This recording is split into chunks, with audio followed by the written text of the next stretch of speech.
Good morning to everybody. Today we are to discuss legislative control over administration. The basic norm of democratic administration is accountability of public officials to elected legislatures. The system of democratic governance demands that those who wield power, those who exercise power and authority must be transparent and accountable to the people. But since people is very large and to some extent is not very specific, so accountability is demanded from the power holders through the legislature. So legislative control over administration, which is the basic theme of our discussion this morning, is very important nowadays, especially in modern welfare states, which is exercising a huge amount of power and authority for undertaking the different welfare schemes for the benefit of the people, but people wants to be satisfied that power and authority is exercised as per law, as per constitution, as per rules and regulations, and within the limitations given in the system of governance. Particularly, this is very important to checkmate the bureaucracy which function under the overall supervision of the minister, who is the symbol of people's representative before legislature. Now, control over the government means control over the political element of the government and also over the administrative section of bureaucrats who are involved in the functioning of the government intimately. This is the system that has derived from the old democracy of England, United Kingdom, and also the new democracies of United States and modern democratic governments like France and Germany. So we restrain ourselves whenever necessary, giving examples to these countries as and when necessary. The control is necessary, but its significance is basically political, in the sense that control does not mean to control effectively and checkmate the functioning of the government. The control here basically is not meant to overthrow the government, but to bring out the information, facts, and nuances of government before the electorate. Now this is a point which was very much underlined by international authorities like Bernard Crick and the American political scientist and the American Public Administration Society leaders.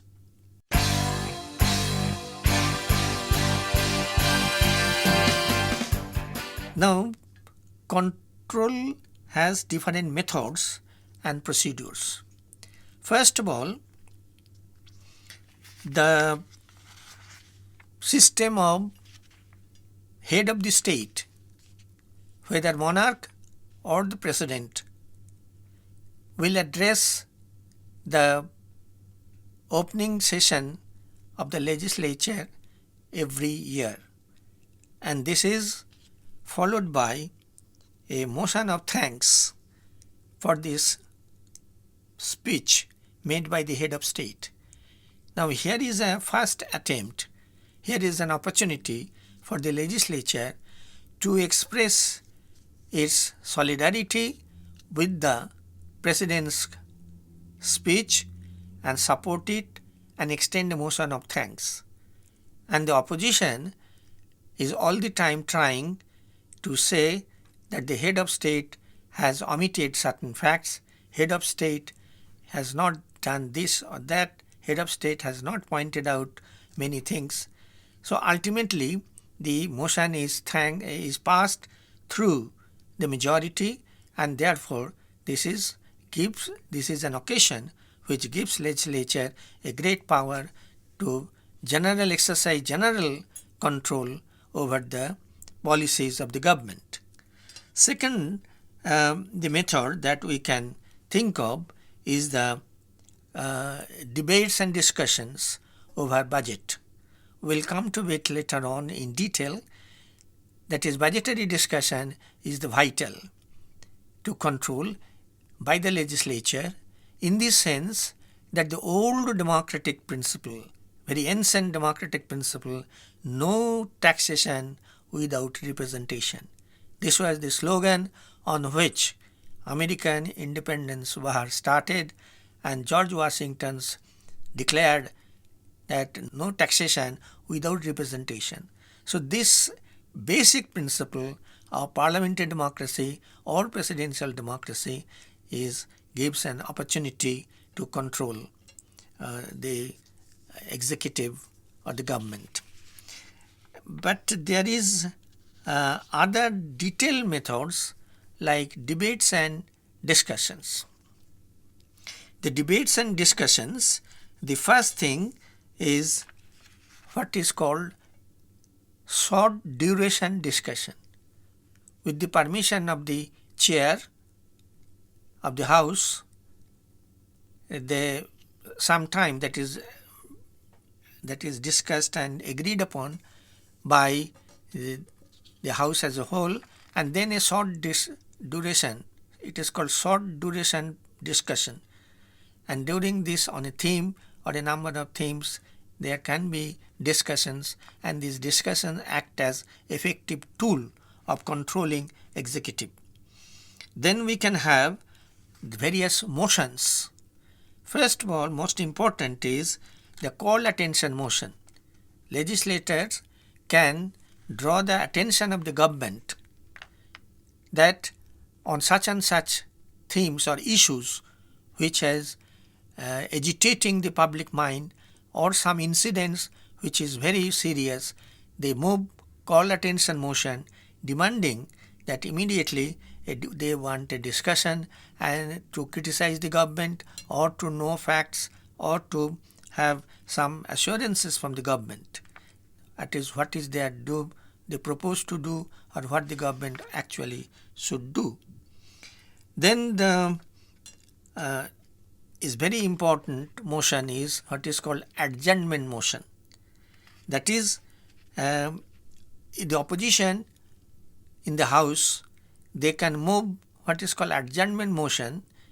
The reason or the argument is that general listed business of the house be not taken, general business be adjourned, and instead of this, the point and the serious issue they want to raise in the house. Now generally adjournment motions is opposed by the ruling party, the majority party, because if adjournment motion of the opposition is admitted against the wish of the majority party, then it has to be concluded that the government has lost confidence of the house. This is a serious issue, and therefore adjournment motion gives an opportunity and occasion for raising certain points, but ultimately if the speaker does not accept it, adjournment cannot be made, and speaker will accept it or not depends on the attitude of the government.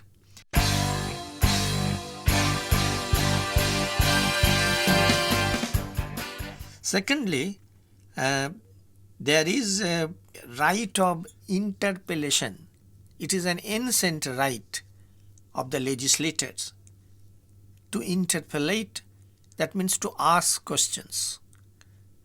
Because the whole system of democratic government depends on the fundamental principle that the government, including the political head, the minister or ministry, and the administrative or bureaucratic elements. So they are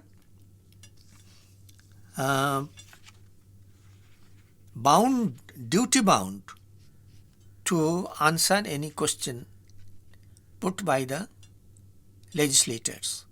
And for this, the general system accepted in the democratic countries is that every day when this house is in session, every day there is first hour is called the question hour. Now this question hour is used by the opposition, by the legislator, sometimes even the members of the majority party, to demand answer from the government. Naturally, the answer will be given by the concerned minister because the bureaucrats are not represented in the house. But basically what the minister says is on the basis of his knowledge about the administering his own departments or ministry. But the questions can be of two types. First, start question. Start question means that questions which are given in writing and which minister requires time to gather facts or information in order to satisfy the questioner. Or unstarred question. Unstarred question can be orally asked and can be orally answered by the ministers. But sometimes the question hour becomes very dangerous for the government because the most competent parliamentarians, competent senators in America or House of Representatives, so they can start with a very innocent question and then they have the inherent right to ask for supplementary questions.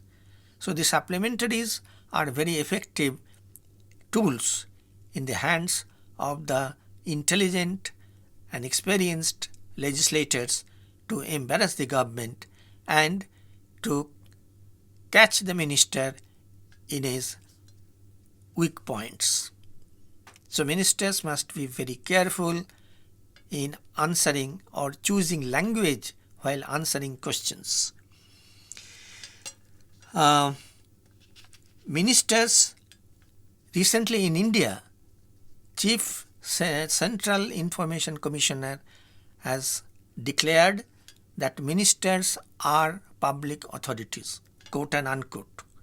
Public authorities, if anybody or any group or any institution is called public authority, then they are bound to give information now under Right to Information Act. So this is another serious thing that no minister can refuse to answer questions. Now if the minister refuses, then that will be a violation of parliamentary ethics and the legislature's control over administration will be in jeopardy.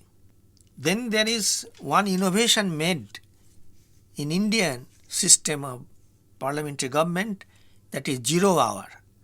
0 hour means the time after the question hour ends and before the lunch begins, in between there is 1 hour left and their legislatures have got the right to jump on their feet and try to draw the attention of the presiding officer that they have some questions to ask. And then it goes on.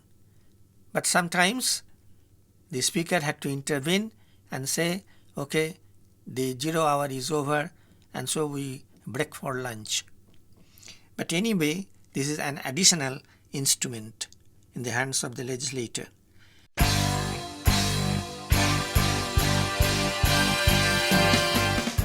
Now the budgetary control, here the modern practice adopted in Britain and now copied in India is that budget is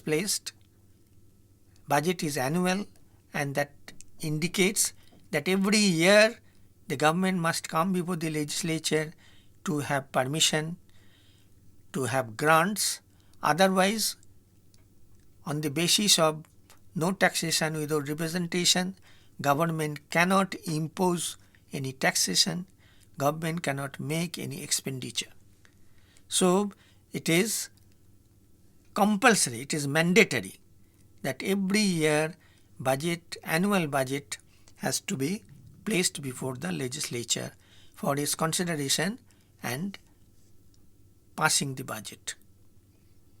But now the old system of taking the headwise demands of the departments one by one, discussing first reading, second reading, third reading. So this is not the practice nowadays. Nowadays is the finance minister introduces the budget and it is followed by a general overall, just a general discussion that whether the budget is good, not anti-people, or it is good, it is pro-people. So it goes on the basis of the party affiliations. And then the entire budget is referred to standing committees, ministry-wise. There are standing committees, and where the officials, that is the public officials, that is bureaucrats in the department, can argue, discuss in an informal way, not governed by parliamentary system of this is followed in the larger house, but very intimately, face to face, the people who actually do the thing, implement the things in the field, so they can bring in the difficulties, they can call for suggestions from the members, and the members can offer or inquire about any suggestions, they can press for certain demands, then it goes on like this. So this is the most substantive period of entire budget session. Now, when this round of discussions in the standing committees is over, then the standing committee reports come at the last stage to the house again, larger house, where the members will have to offer the general approval or disapproval. And at this stage, the finance minister indicates that what kind of discussions or points raised by the members in the standing committee report he is prepared to accept or revise his proposal of grants head-wise or project-wise, etc.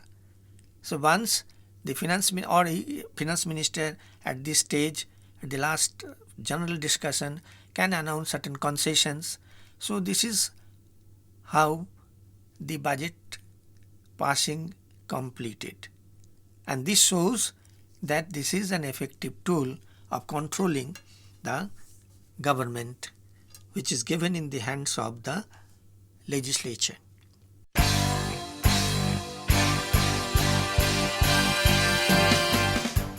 Then there is the committee system, the legislative committees. This is a very important institution, or I should say instrument of controlling the government. First of all, there is the most important thing is Public Accounts Committee. Now say government's last year's expenditures made and scrutinized by the Comptroller and Attorney General CAG as we say. Then the CAG makes a report whether every item has been spent according to the principle, according to the amount allotted, according to the grants made, approval made by the legislature. If not, they point out the defects, they point out the irregularities, and then the CAG report comes to the House. And that shows that Public Accounts Committee has got the most important duty of exercising democratic control over the government. Now, for this reason, it is a convention that Chairman of the Public Accounts Committee will be the leader of the opposition or his nominee. And therefore, this is an institutional symbol that legislature exercises control over the government in a very effective sense. The second committee is Estimates Committee. Now, Estimates Committee, the chairman is a very senior member of the House and of the ruling party, majority party. Now, they just offer suggestions for the next budget. That is where principle of economy can be exercised, how the budget can be reformed, where economy can be achieved, where public probity demands, etc., etc. These are suggestions for future action.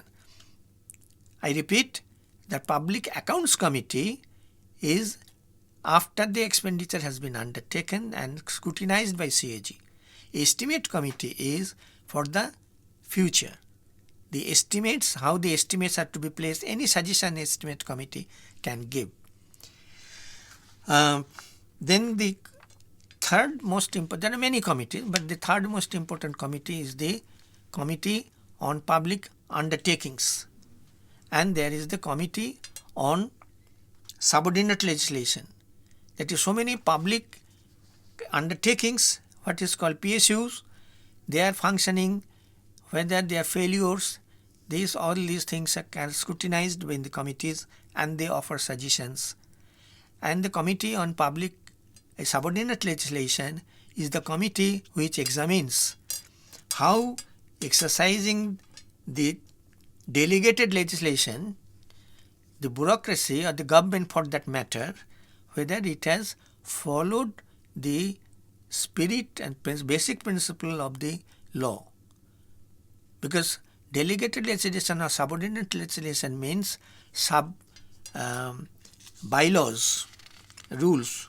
So those are created by the government or the legislature. And then there are so many select committees. There can be any time an investigating by any select committee that is possible.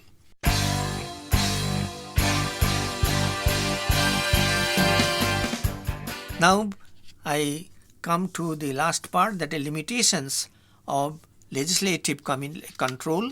That is, legislature cannot substantially control the government in the sense that after all the legislature can criticize, but legislature cannot offer alternative laws. The legislative function is drafting the legislation is the government's prerogative. Secondly, the legislature cannot amend substantially the budget proposals. The budget proposals are, if it is defeated, that means defeat of the government. That means that will amount to expressing no confidence.